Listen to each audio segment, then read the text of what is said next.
All right, welcome to The Explainer. I am so pumped you're joining us today because, wow, we have got a seriously fascinating financial mystery to decode. We're talking about India's largest lender, the State Bank of India, or SBI, and a market reaction that left, well, pretty much everyone scratching their heads.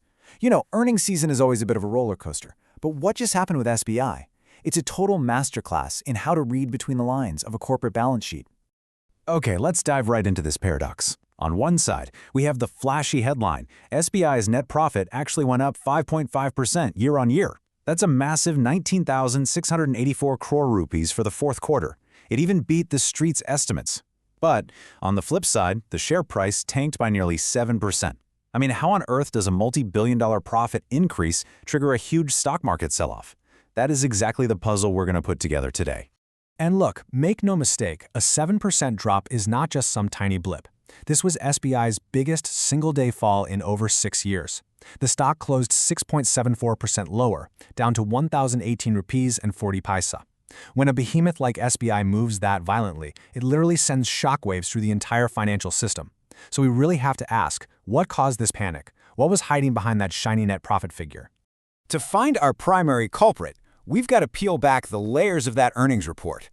Let's look at our first major clue, the Treasury income collapse. Okay, real quick before we throw numbers around, what exactly is Treasury income? Very simply, it's the revenue a bank earns from trading and investing in financial instruments, things like government bonds and foreign exchange. This is completely separate from their core lending business, which is just taking deposits and giving out loans. Basically, think of the Treasury as the bank's own internal investment portfolio. Now check out these numbers because they brilliantly illustrate exactly where the bottom fell out of SBI's earnings. In Q4 of the previous financial year, SBI's Treasury brought in a very healthy 8,991 crore rupees. Fast forward to this recent quarter, Q4 FY26, that number plummeted down to just 1,259 crore. It essentially fell off a cliff. Yep, that is a staggering 86% collapse in Treasury income, just vanished.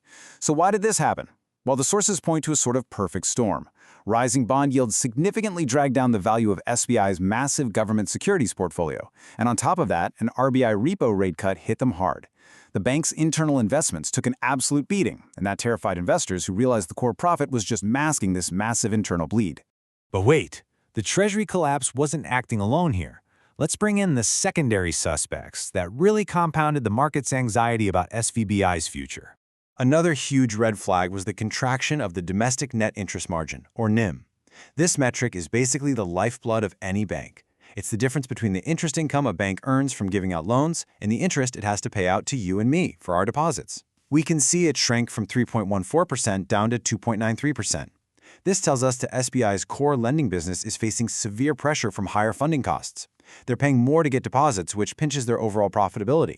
And then we hit this number. 5,521 crore rupees. This represents SBI's fresh slippages for the quarter. Now, in banking terms, slippages are just loans that have recently started to go bad or become non-performing. And this number, it jumped a really concerning 24% sequentially from the previous quarter. So think about it. Margins are shrinking, and at the same time, more loans are souring. So, what does this all mean? Actually, market analysts hit the nail on the head with this quote. Markets were disappointed more by the quality of earnings and Treasury performance than by the headline profit figure itself. Wall Street and Dalal Street, they are incredibly smart mechanisms. They don't just read the headline, right? They look under the hood. They check the engine.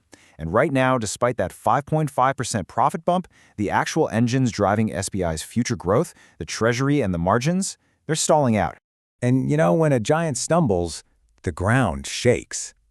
Let's zoom out and look at the ripple effects this earnings report had across Dalal Street. The collateral damage was everywhere. I mean, SBI carries so much weight on the broader index that its fall dragged the entire Sensex down 516 points.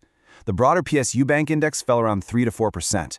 And it wasn't even just the public banks taking a hit. Private peers like HDFC Bank, Axis Bank, and Bajaj Finance all dropped between 1.5% and 2%.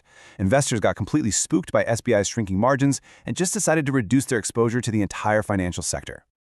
Okay, let's take a breath. It wasn't entirely doom and gloom in this report. Let's pivot for a second and look at the silver linings. Just to keep things balanced, let's examine the core banking metrics. Credit growth? Still rocking a solid 16%. People and businesses are absolutely still borrowing from SBI at a rapid clip. On top of that, their overall gross non-performing asset ratio actually improved year on year, dropping to 1.49%, while net NPAs stayed perfectly flat at 0.39%. This proves that despite all the market panic over the Treasury and those tight margins, SBI's underlying long-term loan business is actually remaining remarkably stable. Oh, and for the shareholders holding on through all this turbulence, a nice little reward. The SBI board declared a really handsome dividend of 17.35 rupees per equity share, which pays out on June 4th. This is a big signal that the bank's management is still super confident in their capital position and their ability to return value to investors, even with the quarter's headwinds. So, we've gone through the whole shebang. The paradox, the 86% Treasury collapse, the margin pressure, and those stable core metrics. What is the ultimate takeaway for you, the everyday investor, when you're looking at corporate earnings? Here it is in a nutshell. This is the golden rule. Earnings quality heavily outweighs headline profits. A 5.5% profit jump might look amazing on a news ticker, but it means absolutely nothing if the underlying engines driving that profit are under severe stress. You've always got to look for the why behind the number. And that brings us to the end of our deep dive into the SBI earnings paradox. If you got some value out of this today, or if it helped you cut through the noise of the stock market, please go ahead and hit that like button. Share this explainer with your financially curious friends, and don't forget to subscribe.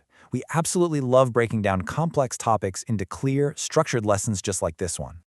But before you head out, I want to leave you with one final thought to chew on.